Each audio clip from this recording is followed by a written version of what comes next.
We're back with more Daytona Beach Fast Talk on PRN. Thank you so much. Again, Mark Garrow with Doug Rice. We want to welcome you back to Fast Talk live from the Volusia Mall in Daytona Beach, brought to you in parts by Winn-Dixie. And we are excited now to bring out one of our first guests of the evening. He drives the Domino's Toyota for Michael Waltrip Racing. It is our pleasure to present Mr. David Reutimann. Come on out, David.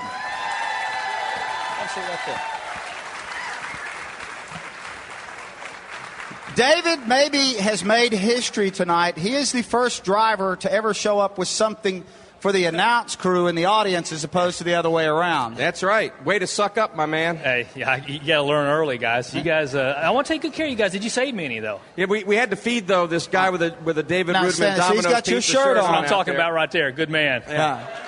I like that. Now, we got Thank the pizza, you. too. He's a walking billboard. He's got an Aaron's Dream Machine hat, Burger King and Domino's on each side of his shirt. I got some great sponsors, I tell you. No doubt. I got to represent a little bit. Yeah, I got you. Got to represent. Yeah, now, if you could absolutely. just get Burger King to deliver, we'd be talking something. Well, Domino's is the only one that delivers, but, you can always just drive through the Burger King. The Domino's, it's quick. Domino's guy knows my house by heart. This one right down the road here, actually. Good deal. How you doing? Everything good?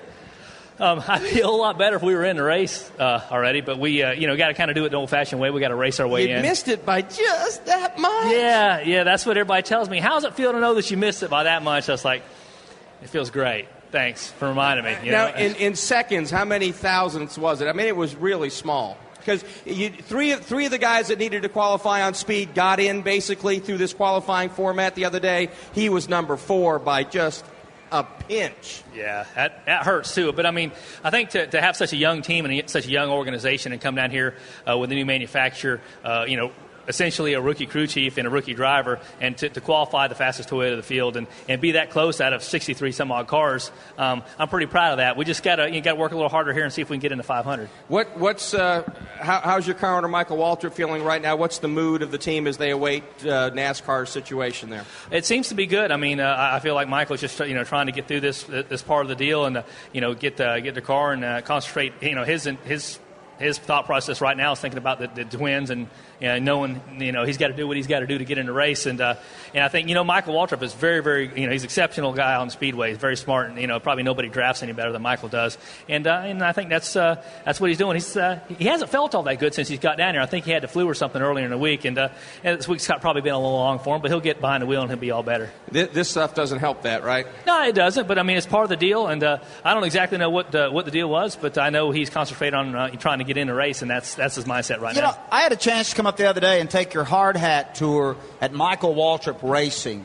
And for the fans listening and the folks here, it is going to be the most incredible. I can't even call it a race shop. It's like Disneyland with meets the race world and what Michael is constructing there. Talk a little bit about that. Well, I mean, if I don't know how many people here have gone through Charlotte, Mooresville area, and visited race shops and stuff like this, and if you're a race fan, if you go up in that area, you want to stop by a race shop or two, and I know DEI is a popular spot to stop, and maybe Hendrick and there's some great organizations, but Michael's gone not only one step farther, but 20 steps farther in this program. And when you go there, there's a lot of interactive stuff to do. You'll be up on a catwalk looking down on the cars being prepared. You actually be a part of what's going on a daily basis, as opposed to just looking through a glass and seeing a car sitting there. And one of the things that Michael wants to build at his race shop is a burnout car. He's going to get a race car and somehow or another attach it to a pole, and race fans can come in, get in this car,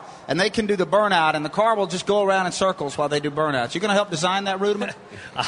I'm staying away from that. I get motion sickness real bad, so I don't need to do that. But I'll sit there and watch you guys do that, but I don't want to be part of it going around in circles. Now, you've got a great racing heritage in your family. We were talking the other day, whether you knew it or not, I'm an old modified guy from up north, dirt and asphalt, and watched a guy named Buzzy Reutimann on the dirt at Fonda, on the dirt at Lebanon Valley. He was a great racer with the Will Kegels and folks like that back in those days. What does your family think of the fact, wow, I mean, you're running Cup and Busch full time, you've reached the top? Yeah, I mean, obviously my dad's very, very proud. He's very excited because now he knows that I actually have, I won't be costing him any more money at this point. And now, he's 65 years old, still racing, still winning races. So now it's my turn, he said, to pay for his racing, which is what I'm doing. So I'm enjoying that, and also get to drive the Aaron's Dream machine on the Busch side, and that number is 99. And my grandfather drove a sprint car for a lot of years. His number was always 00, but he also drove a 99. So we kind of got two cool numbers on both sides of the deal, and whole family's proud, and I'm proud of the fact that and thankful the fact that they supported me and got me to this point where I am today. I mean, you got the ultimate deal right now. You got the whole Busch Series laid out in front of you, and you're running for Ray Bestis Rookie of the Year on the NASCAR Nextel Cup side. What would be a great year for David Reutimann? When we get to November and you turn back and you look back at the calendar, what would have made you happy? I think the biggest thing to start off with is in the Cup side making all the races, because that's... Get into the show. Yeah, absolutely, because, we don't have any points, and we don't... Man, I got to tell you something, Doug. He's got to catch his breath now. This is real emotion, because I talked to him the other day about the qualifying races, and his literal quote was, "It's life or death, man. It's life or death." That's exactly what that's it in a nutshell. That's what it is. It feels like life or death, and so if we can make all the races, and we can see steady improvement in our team all year, if we can get you guys saying, hey, that 00 car, every week they get stronger and stronger. I think that'll judge our deal. But you got to look back to what happened maybe last year, and I'm not saying this will happen to you, but Scott Riggs missed the Daytona 500. He comes out after that. They regrouped, finished ahead of about 15 teams that made every race. So there can be some salvation, and you can have a pretty good year. And I have a prediction. No matter what happens at Daytona, you make all the rest of them because you're bad fast. So that's what I think. I appreciate that. Come on, give me some of that. Yeah, that's what All right, feel better now? You ready to go out and run the duel? I'm not going to eat till after that race is over with. Now, wait a minute. You can't say you're not going to eat. You're sponsored by Domino's and Burger King, okay? Maybe you're not going to eat anywhere else but. Yeah, you're not going to sleep. You're going to pace the floor all night long with a burger in your hand. With a piece of pizza in one and side. A pizza in one hand. Absolutely. Now we're talking. Now we got you. Thank you guys for straightening me out on that. I'm a rookie here. I appreciate the help. I need that. Yeah, we want to trick out your ride there a little bit. Yeah. What was the first car you ever owned? It was Camaro. Who know that? Yeah. Somebody knows Steve that? Dibble right there. Okay. Hey, Steve. Was it Camaro? Yeah, Camaro. And my first race car was a mini stock, and I raced against that guy right there in the crowd. What was the last movie you saw? Last movie I saw? I watched... Saw 3 or no? I watched. I have a 5-year-old daughter now, so I watched Home on the Range actually before I came over. Good movie. Yeah, as a class, it's good. It's a must see. Absolutely is. Since it's a family show, we'll keep along that line. Boxers or briefs? Oh,